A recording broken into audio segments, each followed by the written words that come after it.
बिहार में विधानसभा के तीसरे चरण यानी कि अंतिम चरण के लिए कल यानी 7 नवंबर को वोट डाले जाएंगे।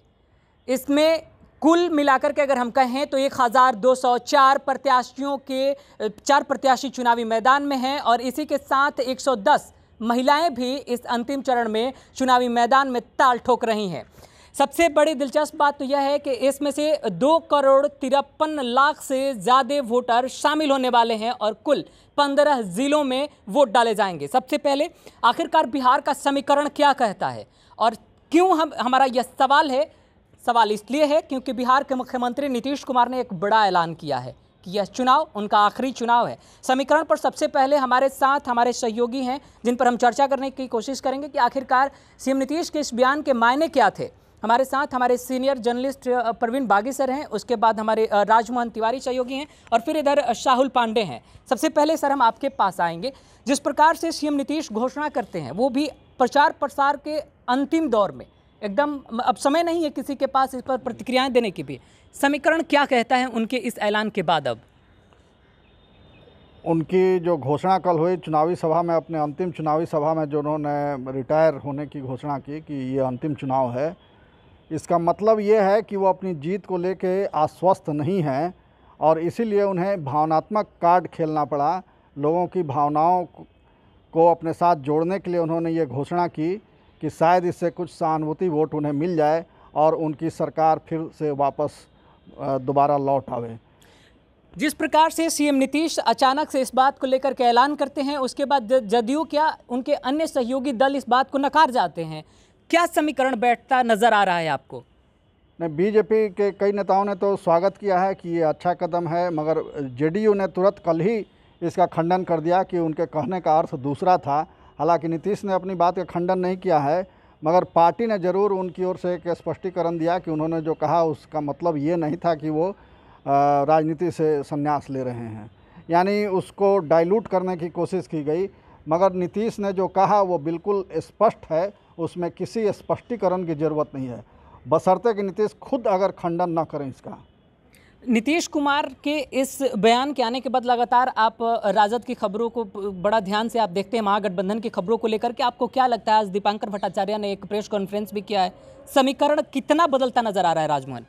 देखिए अगर महागठबंधन के हम नेताओं की अगर भाषा देखें, उनकी शैली देखें, उनका कॉन्फिडेंस देखें तो काफ़ी ज़्यादा जोश में है और कहा जा सकता है कि इस बार उन्हें लग रहा है कि शायद तख्ता पलट नीतीश कुमार का बिहार में हो जाएगा और उनकी भाषाओं से ऐसा लग रहा है। हालांकि 2 चरण के चुनाव हुए हैं, तीसरा चरण डिसाइडर माना जा रहा है कि 2 चरणों में लड़ाई काफ़ी टक्कर की हुई है। हालांकि कहा तो ये भी जा रहा है, जो फीडबैक मिल रहा है कि पहले चरण में लड़ाई जो है वो महागठबंधन की तरफ पल रहा ज़्यादा है, दूसरे चरण में एनडीए का पल रहा ज़्यादा है, यानी कि 50-50 की लड़ाई है। तीसरा चरण डिसाइडर है और इस वजह से हर कोई अपना पूरा मास्टर स्ट्रोक खेलना चाहता है, कोई इसमें पीछे नहीं छूटना चाहता है, कोई भी पार्टी यह नहीं दिखाएगी कि हम हार रहे हैं।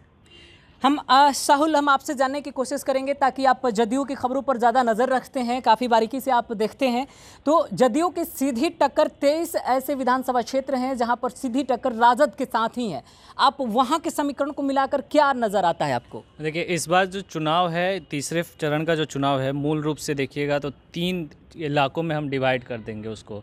सीमांचल, उसके बाद कोसी का क्षेत्र और फिर जो हमारे मिथिलांचल क्षेत्र हो गया, ब्राह्मण बहुल क्षेत्र। तो इन क्षेत्रों को मिला करके देखें तो सबसे प्रमुख जो डिसाइडिंग फैक्टर है वो सीमांचल का इलाका है, जहाँ पे मुस्लिम वोट जो है कहीं ना कहीं एक मुश्त वोट होता है वहाँ पे, और उस जगह पे आप सेंध लगाना जो है बड़ी चुनौती है बीजेपी और जदयू के लिए। पिछली बार की बात करें तो समीकरण कुछ और थे, जहाँ पर जदयू, कांग्रेस और राजद एक साथ से थे। तब कांग्रेस जो है एक तरीके से बड़ी पार्टी उभर के आई थी, इस इलाके में 9 सीटें मिली थी और उसके बाद जदयू थी 6 सीटें के साथ। तो इस बार जो है चुनौती इसलिए नीतीश कुमार, मेरे को लगता है कि कल जो उन्होंने अनाउंसमेंट किया, फिर वो जो बताते रहते हैं कि मैंने मुस्लिमों के लिए, ख़ासतौर पे अल्पसंख्यक वर्ग के लिए ये काम किया, वो काम किया, तो उसमें कहीं ना कहीं अब दिखाने की उन्होंने कोशिश की कि अगर ये मेरा आखिरी चुनाव है तो मेरा हर एक वर्ग समुदाय का मैं नेता रहा हूँ, और उस सिंपैथी वोट के कारण जो है कहीं ना कहीं तीसरे चरण में अब वो एक तरीके से उन्होंने जो ये बात कही तो उनके मन में कहीं ये होगा कि अगर मैं ये कार्ड खेलता हूँ तो एक मतलब जन के नेता के तौर पे मैं जो है मुझे वोट हासिल हो जाएगा और तीसरे चरण का चुनाव जो है वो आसानी से निकल जाएगा।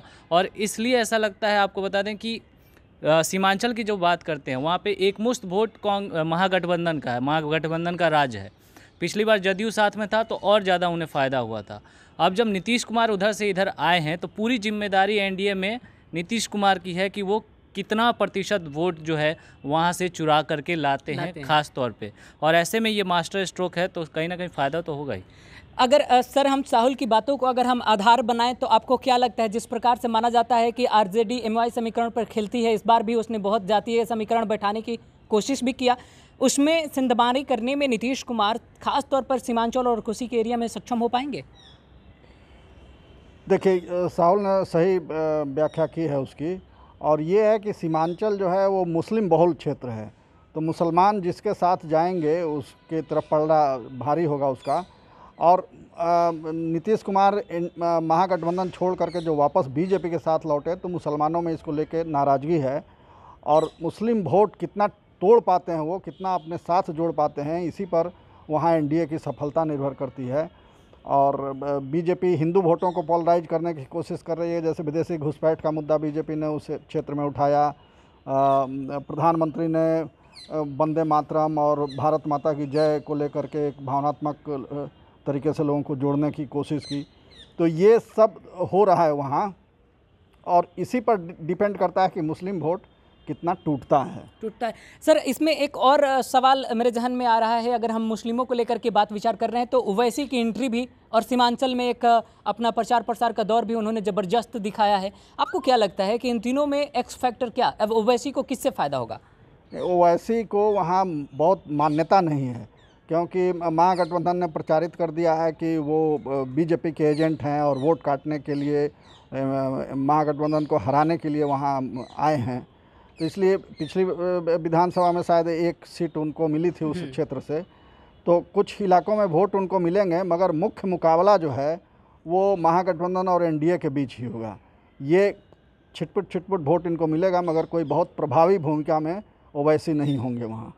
और जिस प्रकार से राजमोहन अगर हम बात करें ओवैसी के मद्देनज़र रखते हुए, तो कांग्रेस भी कहीं इसमें पीछे नहीं है। कांग्रेस और जदयू की भी भिड़ंत अगर मैं बात करूं तो 9 सीटों पर है। ऐसे में सीमांचल और कोसी के एरिया को लेकर के आपकी क्या रणनीति, क्या आप समझते हैं? देखिए सर ने बेहतर बताया, लेकिन मेरा मानना है कि 2015 का जो चुनाव था और अभी के चुनाव में थोड़ा ओवैसी फैक्टर जुड़ता है। पहले उतना ज़्यादा प्रभावित नहीं था, लेकिन जब किशनगंज की सीट उपचुनाव में ओवैसी ने जीती है, उनकी पार्टी ने, तो थोड़ा बहुत युवाओं का, खासकर मुस्लिम युवाओं का रुझान उधर थोड़ा हुआ है।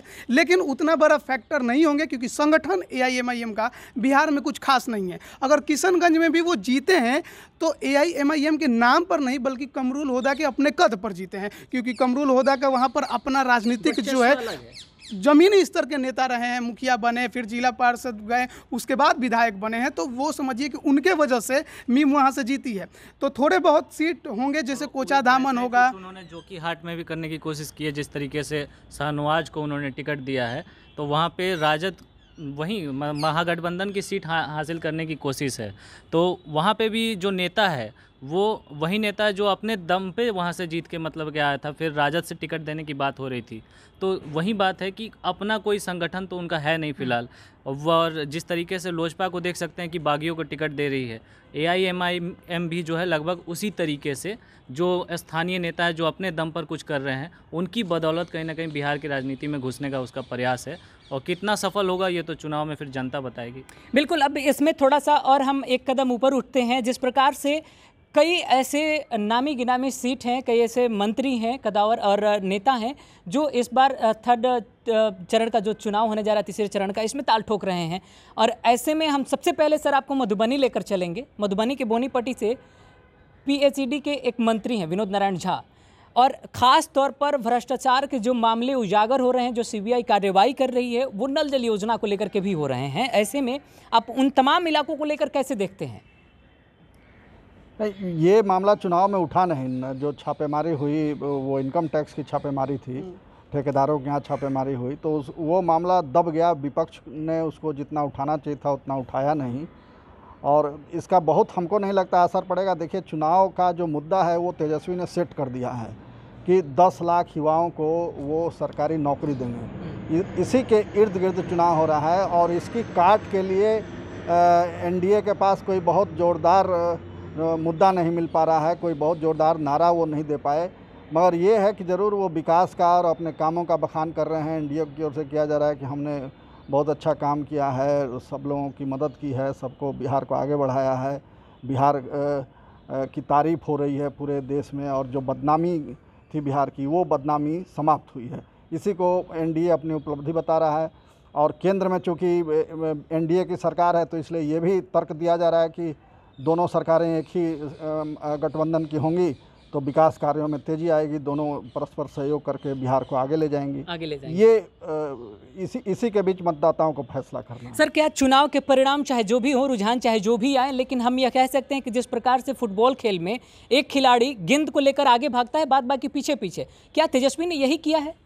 तेजस्वी आगे आगे फिर पीछे पीछे सारे दल लगे पड़े हैं बताने में कि तेजस्वी ऐसे। अगर ये कहा जाए कि ये चुनाव तेजस्वी का ही है तो इसमें कोई अतिशयोक्ति नहीं होगी, क्योंकि तेजस्वी ने अपने को नेता के रूप में बिल्कुल स्थापित कर दिया है। इस चुनाव के प्रचार के माध्यम से प्रचार में वो सबसे आगे रहे और सबसे ज़्यादा सभाओं को संबोधित किया। चुनाव का मुद्दा उन्होंने, मुख्य एजेंडा जो है वो उनके द्वारा सेट किया गया।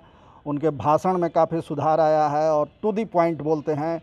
इस चुनाव अभियान की एक खासियत ये भी रही कि बहुत व्यक्तिगत आरोप प्रत्यारोप नहीं लगे, हालांकि जो लगे भी वो एनडीए की ओर से लगाए गए और ख़ास करके मुख्यमंत्री नीतीश कुमार ने कुछ व्यक्तिगत आरोप जरूर लगाए लालू परिवार पर। मगर ये मुख्य रूप से चुनाव जो है सो मुद्दों पर आधारित रहा। ये इस चुनाव की बड़ी विशेषता मानी जाएगी। राजमोहन, तेजस्वी को लेकर एक सवाल आपसे भी है। तमाम लोग कमेंट करके भी बोल रहे थे या बता रहे थे, अपनी प्रतिक्रियाएं दे रहे थे। जिस प्रकार से आए दिन हम अदर चुनावों में देखने को मिलता है, व्यक्तिगत हमले होते हैं, तेजस्वी ने व्यक्तिगत हमलों को भी ऐसे बाउंसर समझ के छोड़ दिया, टैकल नहीं किया। तेजस्वी ने उस पर जवाब देना उचित नहीं समझा, ना ही किसी को तोड़ने मरोड़ने की कोशिश की है। इससे तेजस्वी को क्या कुछ फ़ायदा होगा?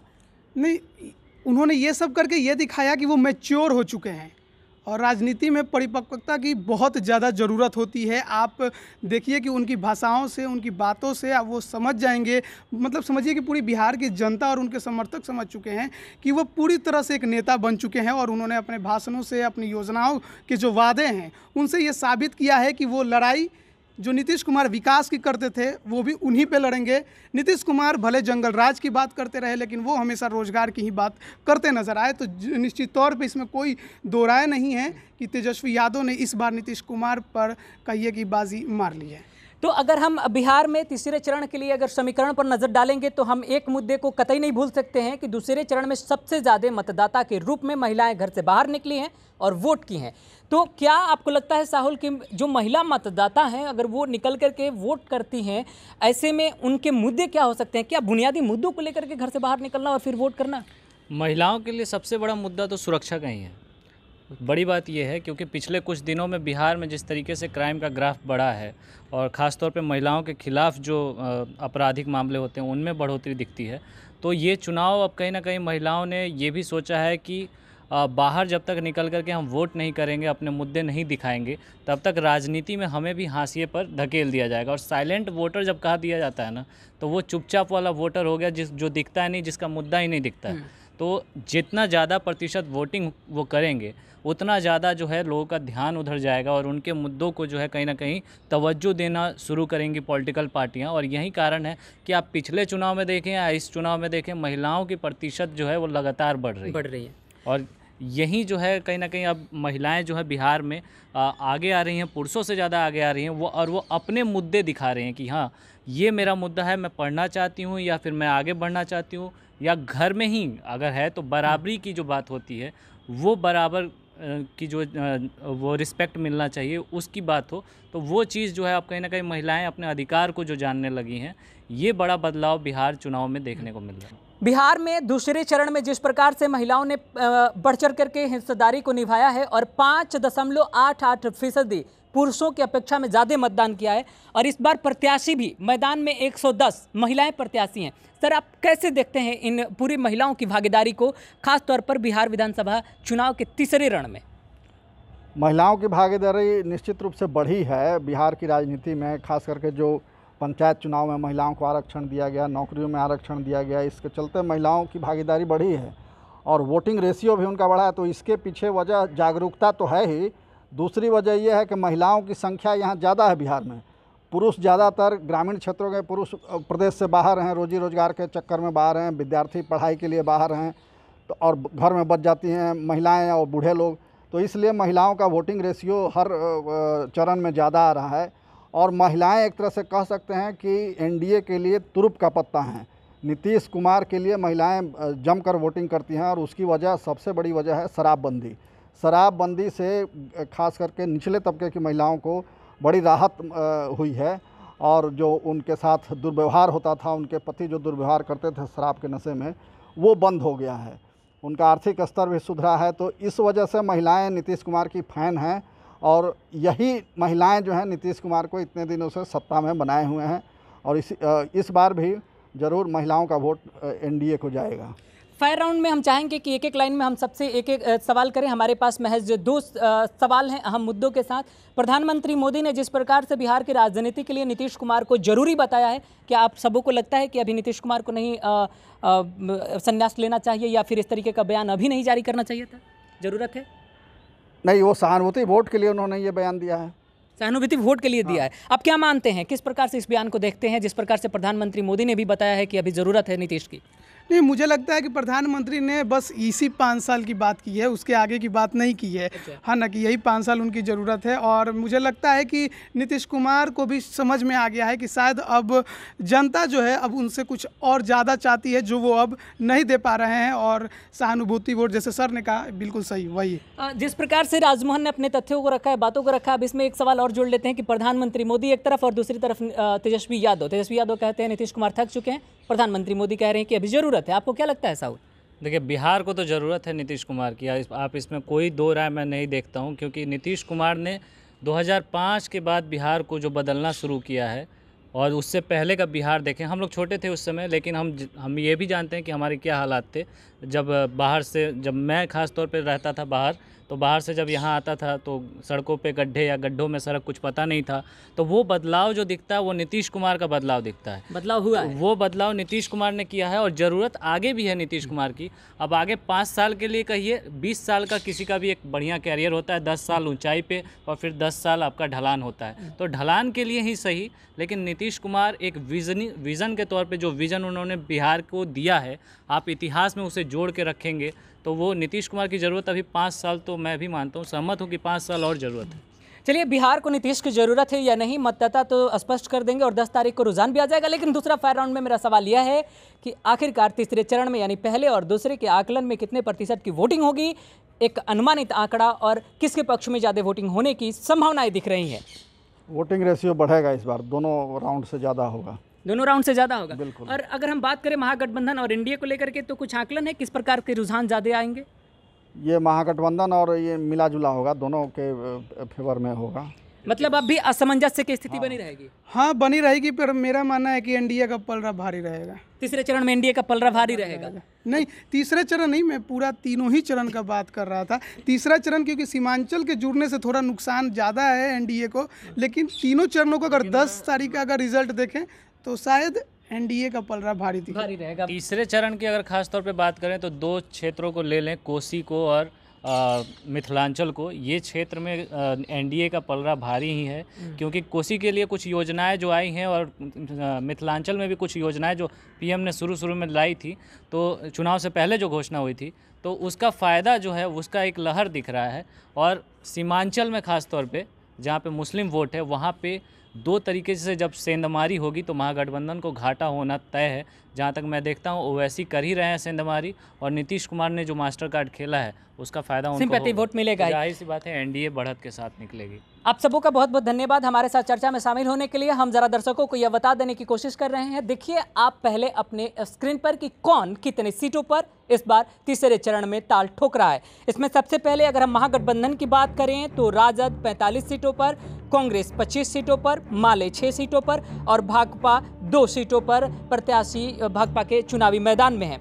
इसके साथ ही अगर हम बात करें माफ कीजिए एनडीए गठबंधन की, तो बीजेपी 36 सीटों पर, जदयू 33 सीटों पर और वीआईपी 5 सीटों पर, जबकि हम के उम्मीदवार 1 सीटों पर चुनावी मैदान में है। आमने सामने की अगर हम बात कर लें तो सीधी मुकाबले में राजद और जदयू के बीच 23 विधानसभा क्षेत्रों में यानी 23 सीटों पर आमने सामने की मुकाबले हैं, जबकि राजद और बीजेपी के 20 ऐसे विधानसभा के क्षेत्र हैं जहां पर प्रत्याशी आमने सामने हैं। वहीं कांग्रेस और बीजेपी के 14 ऐसे विधानसभा के क्षेत्र हैं जहां पर प्रत्याशी आमने सामने होंगे, जबकि कांग्रेस और जदयू की अगर हम बात करें तो 9 ऐसे विधानसभा के क्षेत्र हैं जहां पर प्रत्याशी चुनावी मैदान में आमने सामने नजर आएंगे। वहीं वामदल और एनडीए की अगर हम बात करें तो 8 ऐसे मिलीजुली सीटें हैं यानी विधानसभा के क्षेत्र आते हैं जहां पर प्रत्याशी आमने सामने मैदान में हैं। और इस बार तीसरे चरण में 2,53,00,000 से भी ज़्यादा मतदाता मत का अपना दान करने वाले हैं। इसके साथ ही